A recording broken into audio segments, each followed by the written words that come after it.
assessment not relying on one summative test or examination, because it is continuous. We have a series of tests or whatever, and not only pen and paper tests, but different kinds of tests. And of course, it is going on throughout the learning process. Evaluation is a part of learning, as I said, and it is formative. When we talk of continuous, though when we were talking before the conference, Mark was saying that he doesn't believe that CCE is formative, but that is because of that is what the system of CBSE is he was talking about. It is not really formative, but it should be formative, I'm saying. I'm saying that when we say that continuous evaluation is there, that means it should be more formative. Of course, summative will come in some form or the other ultimately, but it should be a very small part of it. Then, so when it is formative, then it should be diagnostic, which leads to remediation and enrichment. We are used to targeting the mythical average. We think all students are average, and that is what we are meant for as teachers. We don't care for the gifted or the backward, or whatever terms we can use. And there are a variety of tools and methods, like observation, written tests, oral, projects. Projects have become important, group work, pair work, and we can add to this list. So there is a variety of tools when we talk of continuous assessment. It is not just one pen and paper test, one board examination at the end of class 10, which determines the child's life once for all. And then when we talk of comprehensive evaluation, what does that mean? Comprehensive, I was talking about the three domains. Thinking, feeling, and willing are the three functions of the mind. And of course, psychomotor, and I also said the social development, emotional development, all those various aspects of development. So the stress is not merely on cognitive domain when we say comprehensive. Other domains are also, I won't say equally important, I'll say more important. And all of us understand this in our heart of hearts. But the system is such that we are forced to think that cognitive domain is the most important. Nowadays, we are not only talking about intelligence quotient, we are also talking about emotional quotient, we are talking about social quotient, spiritual quotient, which are more important for a person to be successful in life, even if we want to connect it with success, which is measurable and verifiable. Even there, it is not just IQ which matters. We all know that.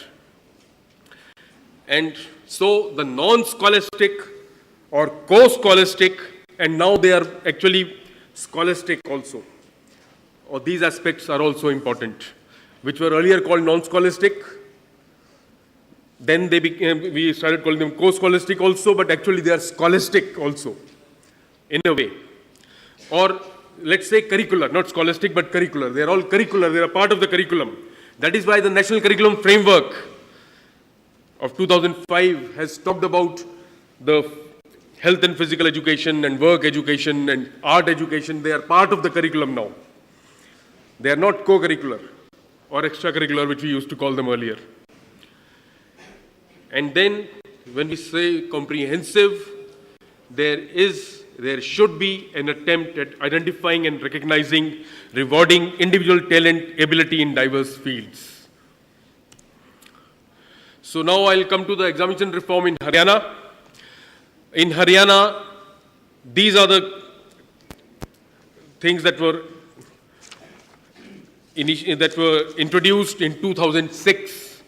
Semester system from class 6 to 12th, the first state to do it, and Punjab has followed suit later after a year or two. And I think some other states are contemplating it, but nobody else has come forward as yet. Then relative grading, not absolute grading, or a mixture of absolute and relative. And CCE was introduced, re-evaluation was introduced, and the word fail was removed from the system. I'll quickly go through this. The CCE which was in Haryana.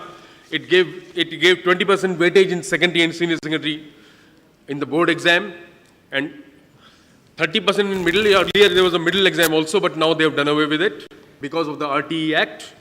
And there were 4 components: 2 unit tests, project-based learning, attendance. Even attendance was given some weightage, 5 marks, and participation in teaching learning process. So these were the components of the CCE over there. They are still there, and attendance was given some weightage also, and participation in teaching learning process. Teachers to assess attentiveness in class, classwork, homework, other assignments.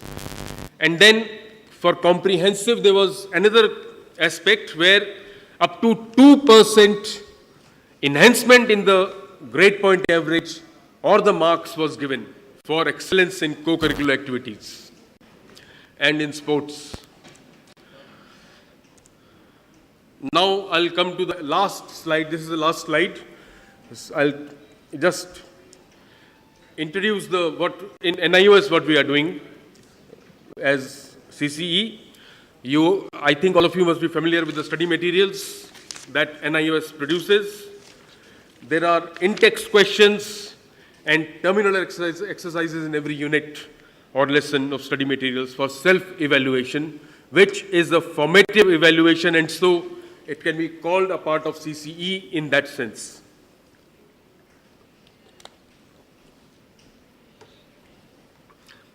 Then we have tutor-marked assignments. Up till now, there was no weightage to these tutor-marked assignments. But now, from the next session, there will be 20% weightage to tutor-marked assignments also, so that they become, the tutors and the learners become serious about these tutor-marked assignments, and they understand that it has value.